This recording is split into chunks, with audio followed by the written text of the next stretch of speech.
Hi, I'm Blake. As I said earlier, there's going to be code on these slides, and it's 24 point. I'm really sorry about that, but you might want to move down front. Feel free to ask questions during the talk. Absolutely no problem with that. On the other hand, I'm going to feel free to say I won't answer that now if it is going to take a long time. This is a talk for beginners. I don't know much about RxJava. If you were comfortable at Anise Davis's talk the other day, you'll be comfortable at this talk. Otherwise, there's a really good talk on components, and I suggest you go have a look at that. So here's an async task. Like I said, it's tiny, but I hope you all know what they look like. I hope you aren't looking at it, don't have to review this carefully. What I want to do, what I'd like to do here in this talk is simply take this async task, which I'm pretty sure you all are familiar with, and just use it as a foil to contrast how RxJava does things, to see how it does things better if it does. I do not recommend simply replacing the async tasks in your application with RxJava. That would be a horrible idea. This runs. It runs fine. Okay? This is an example of it running. This is a log of its output. So what's the problem? So what's the problem? You tell me. What's wrong with, oops, giving it away. What's wrong with this? I see people all the time on Stack Overflow saying, don't use async tasks, they're terrible. So I want more noise out of this room. What's wrong with this async task? I can think of 4 things. Can I make it bigger? I don't know. I don't think so. Sorry. We don't know if it is using live after the work. Okay, that's a classic one, right? So does it hold a pointer to the activity? What else is wrong with it? I think there are 3 more. Actually 2 more, but one of them is mine. Yeah, it doesn't handle errors very well. That's not one of the one I was thinking of. That's just my bad. Anything else? Okay, well, it's hard to see, but that access to retries right there, and those 2 access to retries isn't defined in this thing at all. Retries is somewhere external. There's one thing we know about this async task. This thing runs on a different thread than that thing does. That's the whole point. All right? That's 2 different threads accessing mutable data. You can't do that. So the problem here, or one way to look at this problem, is that any class that contains multiple methods, contains methods that run on different threads, is kind of asking for trouble. Right? So in particular, these 2 methods and this method run on different threads. They're not even annotated in this case. And as I say, that's just kind of asking for trouble. The second thing is that the executor is stalled in this backoff. So once again, like, it's hard to see, but this is retrying. This code is retrying when it fails. When it fails, it is representing the delay before the backoff as a complete thread. Okay, so it's using a full-blown thread, one of Java's most heavyweight objects. Gives the the garbage collector conniption fits. Okay, it's using that to represent the fact that it would like to delay for a little bit. This is probably not a good idea. It's worse than that. Unless you did something really smart, you've delayed all async tasks. Now this isn't impossible to fix at all, but this code is using execute. It is executing this task on the default executor. The default executor is a serial executor. It does not run all of those tasks on the same thread. It runs them on various threads, but it runs them one at a time. That means you've probably stalled all of the tasks. Okay? You can fix this by using a different executor. And the last one is the one that you guys came up with, the implicit reference to the container. There's nothing that says what the container is here, but that is a call to a method that isn't defined here. And those references to retries are clearly references to something outside this particular class.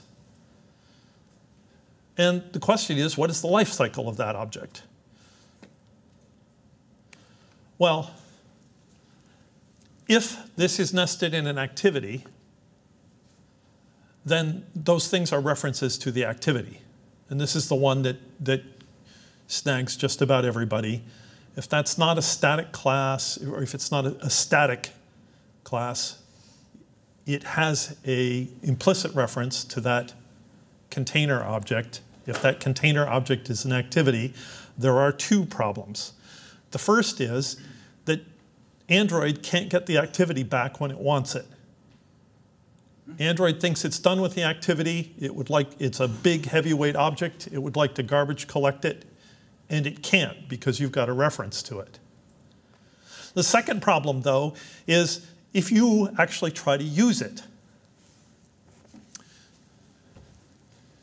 Here, once this activity is destroyed, you still have a reference to it.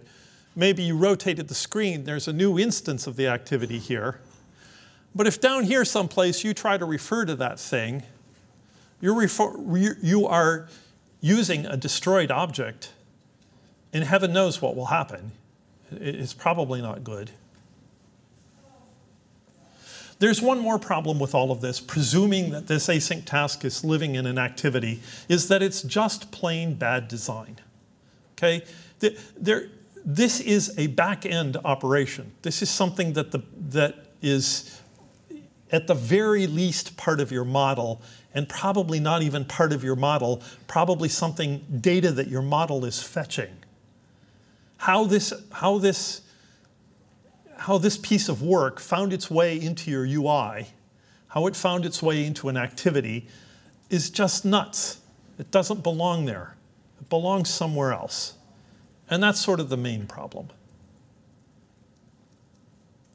Okay, so I suspect that none of this is new to most of you. I think most of you know have met these problems with async tasks before, and so you're careful with them.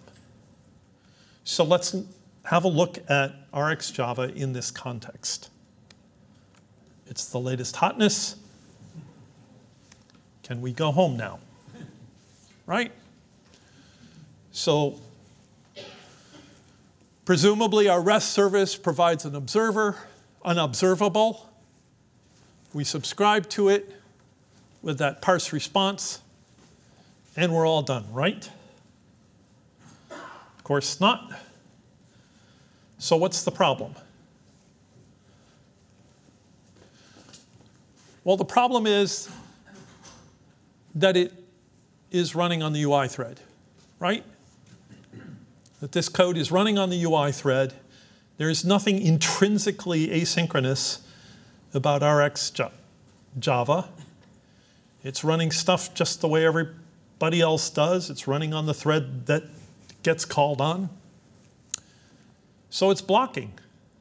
So it's blocking not only for the network call, it's blocking during those retries. So you can't do that. So our first problem is not a problem that we had with async tasks. It's the problem that async tasks solved. And the question is how to get this stuff off the UI thread.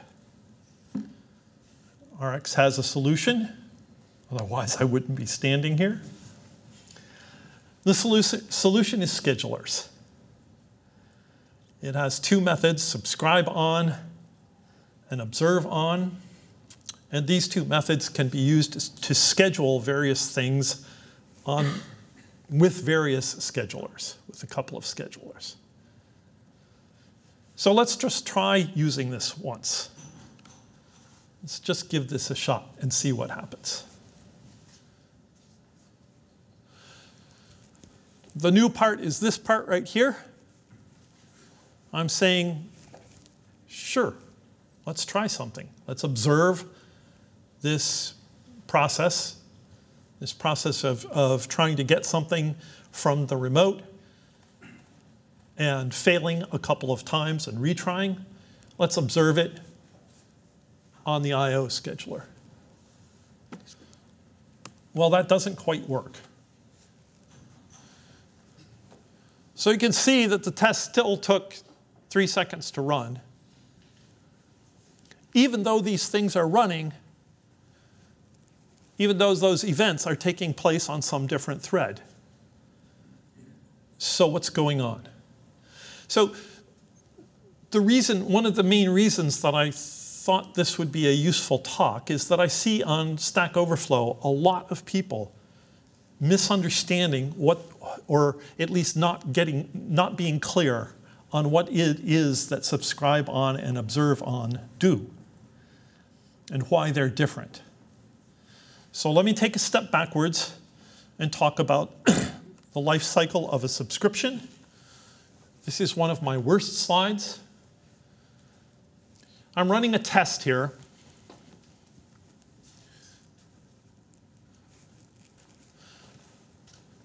The test doesn't do much. It uses a logging observer. The logging observer just prints out what's happening, the life cycle of the observer. Okay? Each of the observer methods just prints itself. The important thing here is this. The first thing that happens is subscribing. Then subscribe gets called. Then next gets called twice. Then onComplete gets called. And then the test completes. That is to say that the entire life cycle of this observer happens within this. Okay, so that's the first thing to remember. The second is sort of a meta thing that I want to stick in here, is that the important thing, the way that we're going to fix this, is that observables are composable. This is one of the coolest things about Rx, is that,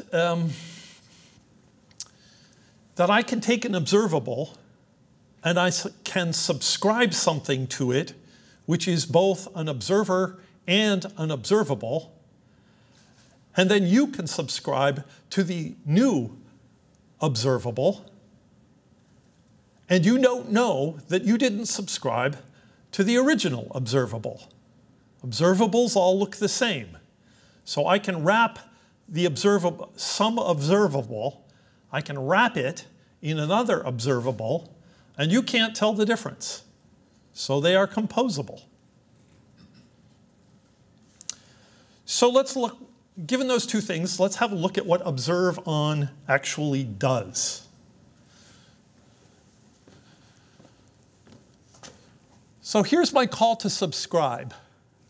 Subscribe takes my observable, or I'm sorry, my observer, it passes it into the REST observable. Actually, I thought so it passes it into the REST observable, then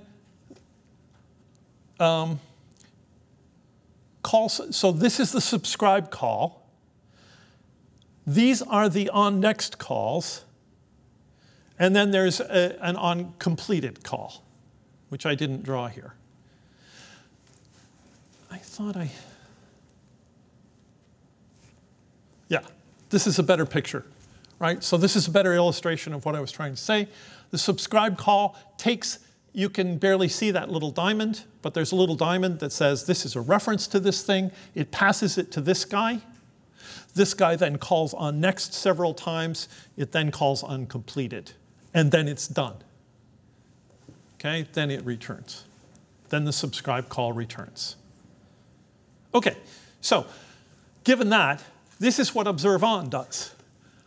ObserveOn creates a new observable and subscribes it to the network observable. So my subscribe call subscribes, once again, the same red line, the same my observer, but it subscribes it to this intermediate thing. This intermediate thing, when it gets the subscribe call, it calls subscribe to the original, to the network observable. Now, the network observable calls onNext, but it doesn't go to me. It goes to this ObserveOn observable. And the ObserveOn observable passes it to me on a different thread. So you can think of it as in here, depending on how you want to think of it, either as queuing a runnable for this thread, or maybe as this thread has a handler. In this case, it is the UI thread, so there's a handler, and it just sends it a message. Right? One way or the other, this thing is being called on the UI thread. I'm sorry, on a worker thread. My apologies. So this thing is now running on a worker thread because this thing is queuing things to run them on the worker thread.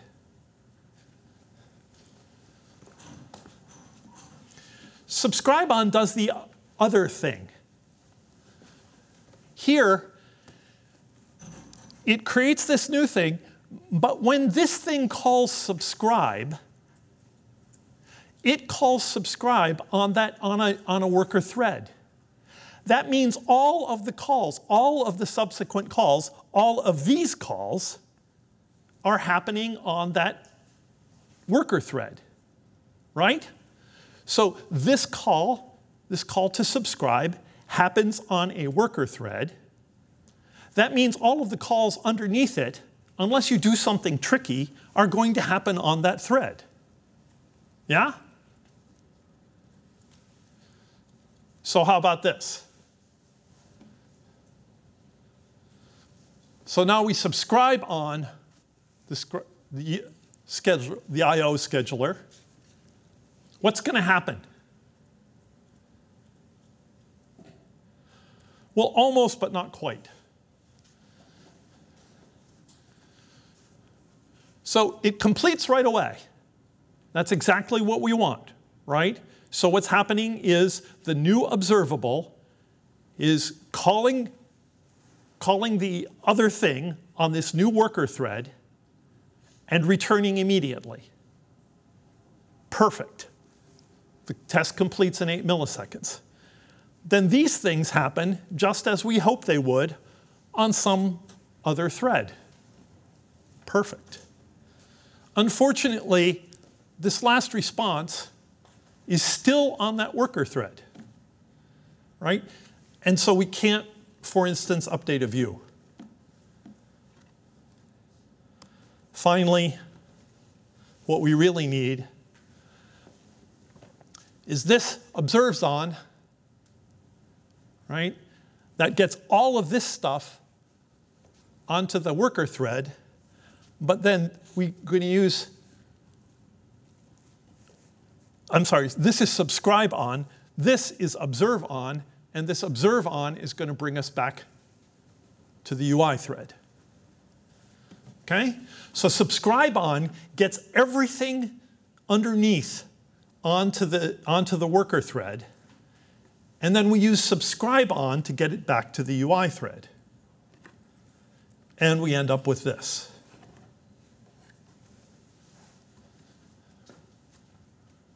Lovely, huh? It works just the way we hope.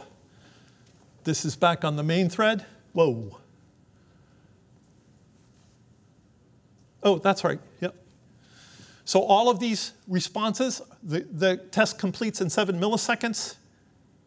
Right? So it's not holding up the UI thread. Nonetheless, these things are recurring at intervals later. And they're happening on the main thread, on the UI thread. Cool, huh? Wait, what was that? What's this thing? This is the second question that sort of drove this talk. I see a lot of questions on Stack Overflow about what's the difference between RxJava and RxAndroid. The answer is pretty simple. RxJava is a big ReactiveX library. It's huge. It's quite a large thing. And it's applicable to any Java pretty much anywhere.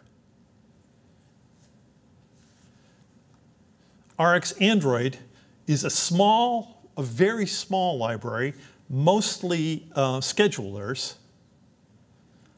that works for Android. You probably want them both.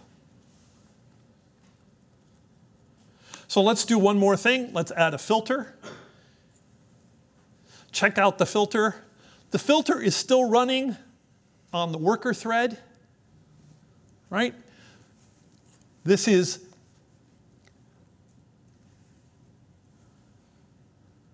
I think I've got my picture wrong. Nope, this is the filter. Okay, so the filter, here's the filter. This stuff is all running on the worker thread.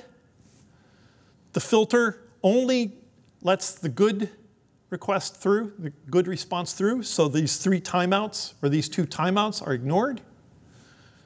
Only lets the good response through, and only that one is enqueued for the UI. Here's an example with the filter. The order of these things now, it should be clear that the order of these things is important now, and it should be clear why. This thing is returning a new observable, and that observable is going to return 2 less things than this observable did. This is returning an observable that schedules all of the subsequent stuff on a worker thread. And this is returning an observable which, when you subscribe to it, returns whatever it sees back on the UI thread.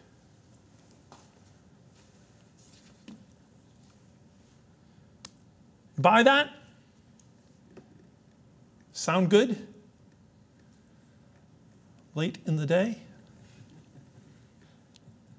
Okay, so quick review, what's happened so far. This is 4 lines of code instead of 18. That's kind of sweet, all right? Yeah, it's kind of good. The Lambda out there, the actual business logic, how far do I have to go back? This piece. This thing is what we really want to do. That's the only code in that whole thing, in that whole async task. It's the only code that we really cared about. Okay, is we want the response, we want to parse it. That didn't change at all. That didn't change no matter what we did.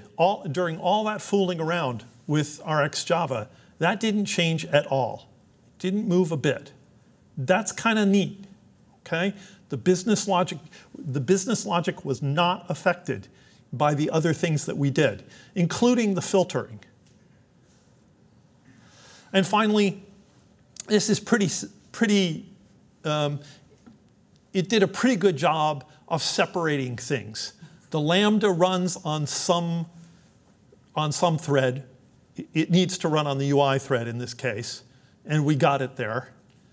But it's a little piece of code, and it runs on the UI thread. The network code happens to run, we happened to schedule it on a worker thread. But it's the network code, and it's over there. So that means the code that runs on one thread and the code that runs on the other thread have nothing to do with each other. They're completely separate. They're in different files. It's great. This is pretty good. This is pretty good stuff. So let's get to our problems. So the first of the problem was unsynchronized access to shared state. As I said, Rx does a pretty good job of fixing that. Right? It keeps using this, the subscribe on and the observe on. You can keep things that run on one thread separate from the things that run on the other thread without too much trouble. And that's good. Also note that the schedulers are not threads, they're schedulers. I'll say more about that in a minute. The second problem is stalling that background thread, stalling the executor. How does Rx handle that? Well, there are two possibilities here.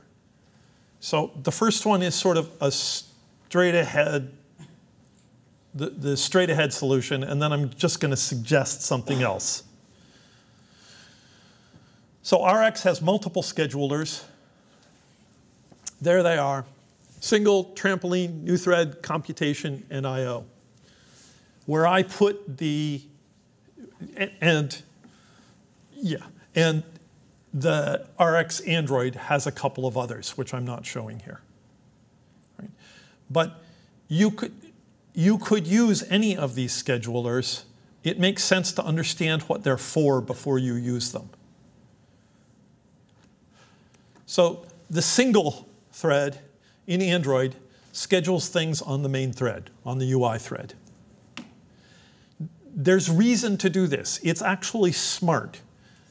It actually uses messages and the handler to schedule things at particular intervals in the future. Okay? So you can use it. The single is particularly useful with delay. Right? In particular, this doesn't use a thread to represent the passage of time. Right? Remember I said earlier that that was one of the problems, is that using a heavyweight object like a thread to simply represent the fact that you're going to wait for a little bit before you hit the remote again is a really clumsy thing to do. You can use the single thread, to schedule things, I mean, for instance, ticks of animation or something like that, that will happen at some point in the future. And you do it very, very cheaply.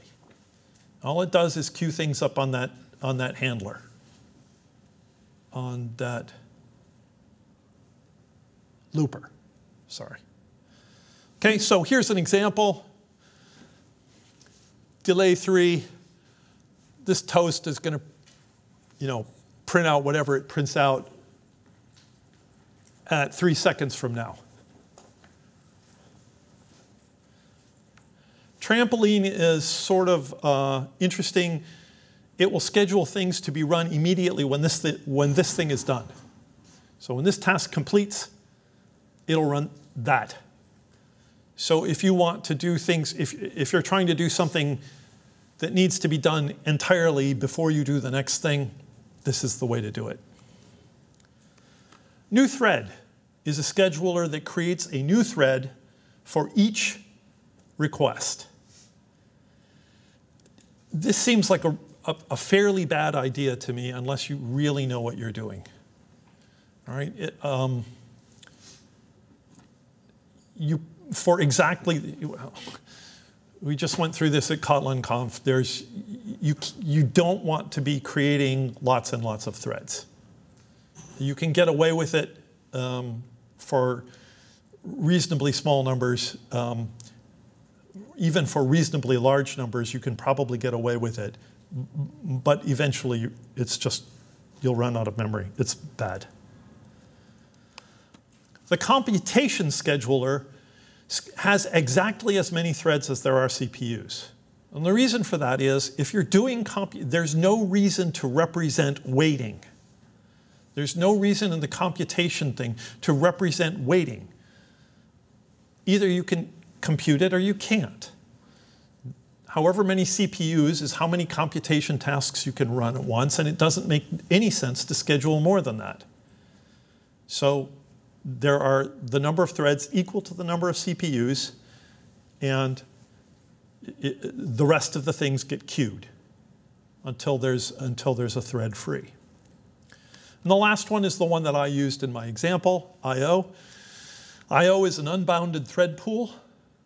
It will create as many threads as it needs to service all of the outstanding requests. Once again, it does represent, it at least represents waiting for somebody else to do something as a thread. This is not necessarily the best idea. It may be the best you can get. I want to suggest something else, though. I'm not sure I did this right. This was a harebrained idea. But it looks kind of cool to me. So what I'm going to do here is, this is exponential backoff. Right? I'm going to take numbers 0 to 4, and I'm going to map them to their squares. And then for each one of them, I'm going to create an observable that connects to this, that delays for a while, then connects to the service. And I'm going to subscribe that on the schedule, on the I/O scheduler. So this is going to give me an observable of observables, which is not what I want. I just want the observables. So I flat map that. And then I filter for the success, take the first one, observe it back on the main thread, and parse the response. So it's possible, I mean, as I say, I don't know that this is right. I don't know that this is even desirable. But it's certainly different. It's certainly a different way of thinking about things that doesn't have to do with, using threads to represent time. The third problem is implicit references to the containing class. And you can't see this, but you can see there's red up there. With any luck at all, some lambdas will, in the near future, not refer to their containers. Even when that happens, though, even if that is optimization does happen, it will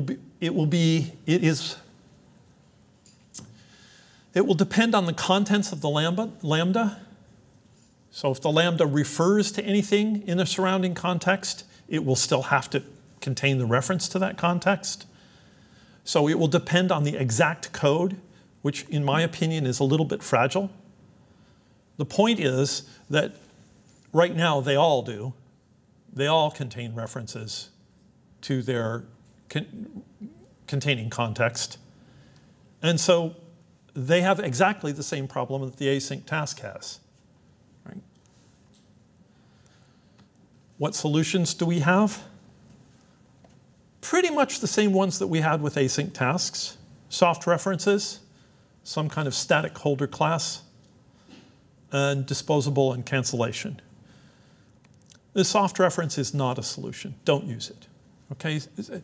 If you do work on behalf of the user don't throw it away, right? So if you go out, if you spend, possibly their money, their connectivity money, and certainly their battery electrons, going out and fetching data, and then throw it away because it's on the end of a soft reference, that's just bad business.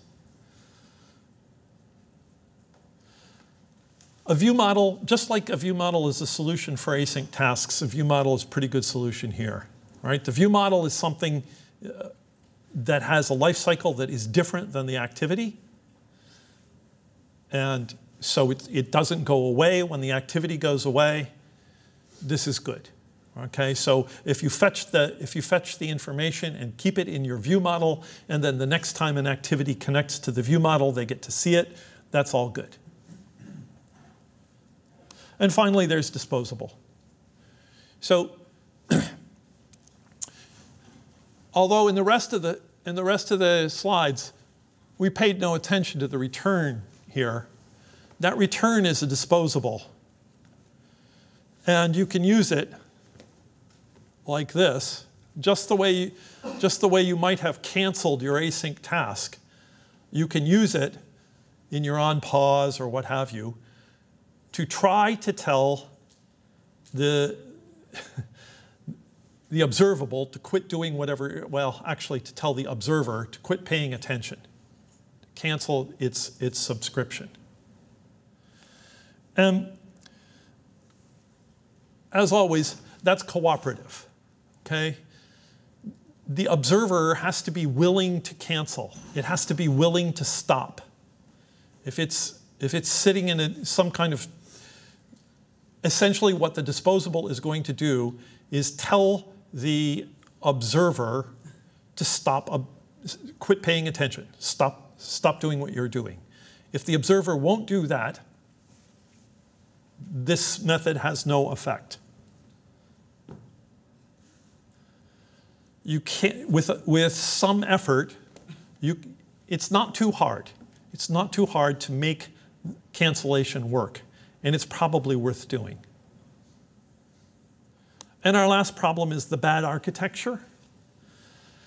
And actually, Rx just doesn't really address this. It's still a smart idea to cache data from the network, to use some kind of Rx compatible, if you're going to use Rx, to use some kind of Rx compatible backend to take your data and stick it in a database somewhere or something like that, put it in some kind of local cache, and then only show the user the local cache.